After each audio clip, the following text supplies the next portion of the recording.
ಇದ್ರ ಬಗ್ಗೆ ತಮಗೆ ಗೊತ್ತಿದೆ ಈಗಾಗಲೇ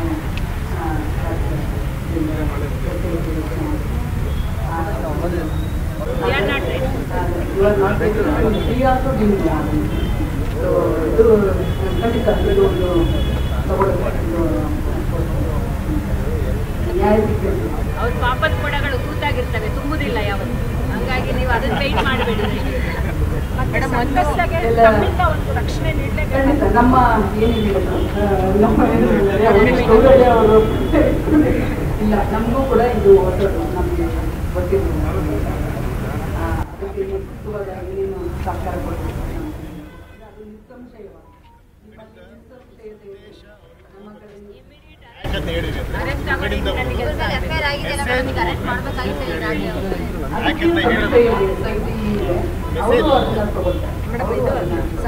ನಮ್ಮ ಸಂತ್ರಸ್ತರಿಗಾಗಿ ಮಾತಾಡ್ತಾ ಇದ್ವಿ. ಮತ್ತೆ ಸಹಾಯವಾಣಿ ಒಂದು ಸಂತ್ರಸ್ತರಿಗಾಗಿ ಒಂದು ಮಾಡಿದ್ರೆ ಗೌಪ್ಯವಾಗಿ ಅವರು ತಾವು ನಮ್ಮ ಇದನ್ನ ಕಂಪ್ಲೇಂಟ್ಸ್ಗಳನ್ನ ಕೊಡೋದಕ್ಕೆ ನಾವೆಲ್ಲ ವ್ಯವಸ್ಥೆ ಮಾಡ್ತೀವಿ ಅಂದ್ರೆ ಬೇಕಾದ್ರೆ ಮನೆಗೆ ಹೋಗಿ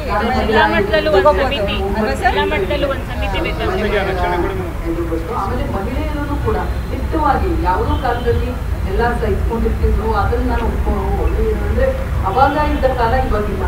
ಬೇಕಾದಷ್ಟು ಇದ್ರೆ ನಿಮ್ಗೆ ಸ್ವಾತಂತ್ರ್ಯ ಇದೆ, ನೀವು ಹೇಳ್ಕೋಬಹುದು, ನೀವು ಇದು ಮಾಡ್ಬೋದು. ಯಾವುದೇ ರೀತಿ ಭಯ ಪಡುವಂತಹ ಯಾವುದೇ ಹೊರ ಬರಬೇಕು, ಆಮೇಲೆ ಪ್ರತಿಭಟಿಸ್ಬೇಕು.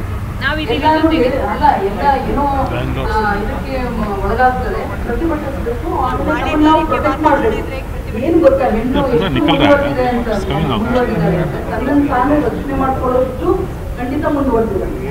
ಅಧಿಕಾರ ವ್ಯಾಪ್ತಿ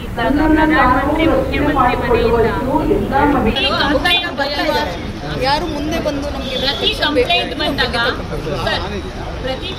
ಬಂದಾಗ ಪಾಶ್ ಆಗ್ತದೆ. ಮತ್ತೆ ವಿಡಿಯೋಗಳಿವೆ ಅಂತ ಹೇಳ್ದಾಗಿ ಕೂಡ ಅದನ್ನ ಮುಟ್ಟುವಲ್ಲಿ ಹಾಕೊಂಡಾರು ನಾವೇನು